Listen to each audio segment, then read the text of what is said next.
All right, let's dive right in. Today, we're tackling a topic that, let's be honest, is on pretty much everyone's mind, artificial intelligence. But we're not just going to skim the surface here. We're going way beyond basic commands to figure out what it really means to build a smart, effective partnership with AI. Let's get into it. So, let me ask you something. Have you ever typed a prompt into an AI, gotten a response back, and just had that feeling that something was off? You know, maybe it was a little too generic, or maybe it was just plain weird. If you're nodding along right now, trust me, you are not alone. Oh yeah, these frustrations are super common. You get an answer that sounds so confident, so sure of itself, but then a quick fact check shows it's just completely wrong. Or you get something that's technically fine, but it has zero spark, zero inspiration. It's enough to make you feel frustrated, and you start wondering, am I the one who's doing this wrong? Well, here's the good news. The problem usually isn't the tech, it's how we're approaching it.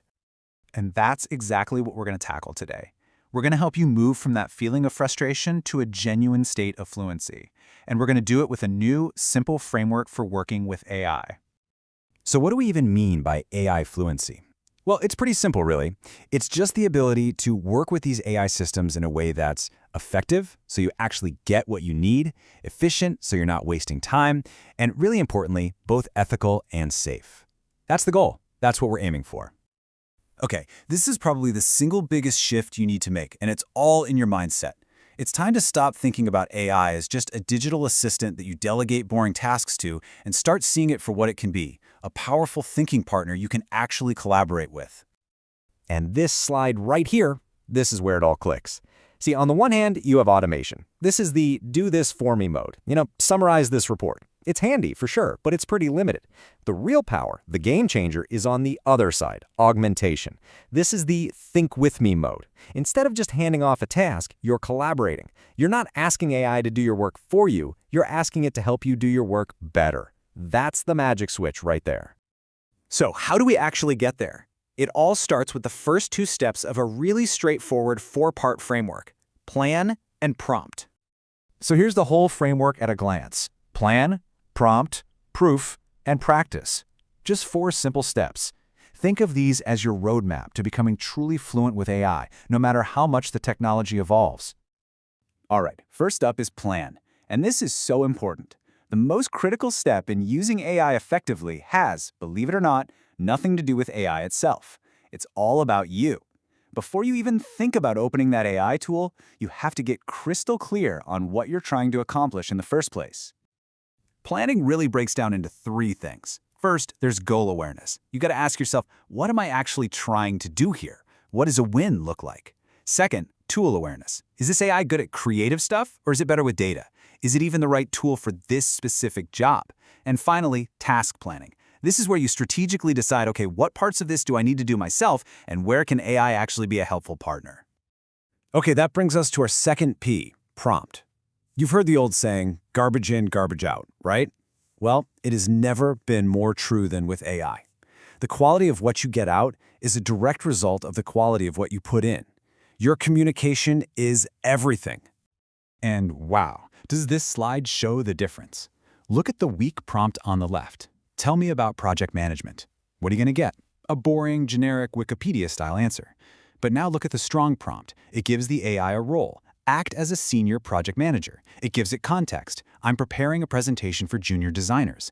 And it tells it exactly what's needed. Give me 3 simple analogies. See the difference? You just turned a generic tool into a specialized expert for your exact problem. All right, so you've done your planning. You've written a killer prompt. You're done, right? Not quite. The second half of this framework, proof and practice, is all about making sure the work you're producing has quality and integrity. This is where proof comes in. Just think of it as your own personal quality control system.